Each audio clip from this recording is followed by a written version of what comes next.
группа из 6 человек. Один человек пострадавший самостоятельно покинуть не может зону. Згодна легенды, людзі, якія абслугоўвалі сховішча, былі заблакіраваны завалам знадворку і іх патрэбна эвакуіраваць.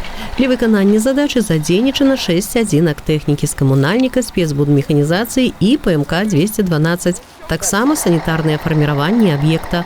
Алгарытм дзеяння ўсіх удзельнікаў аперацыі дакладны і адпрацаваны.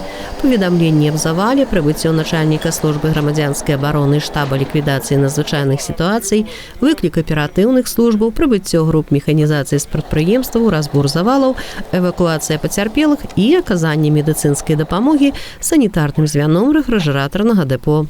На учениях присутствовал представитель Минского областного управления МЧС, который дал положительную оценку проведения данных учений и готовности сил и средств гражданской обороны. Данные учения важны тем, что проверяется в первую очередь состояние готовности данных защитных сооружений.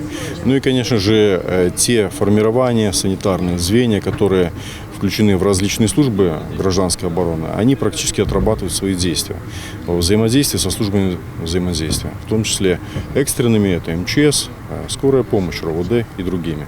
Прыкладна за 50 хвілін людзі і тэхніка з заданнем справіліся. У некаторых раёнах такія этапы вучэнняў абмяжоўваюцца тэарэтычнай часткай. У нашым адбыліся на практыцы. Удзел у іх прынялі 28 чалавек.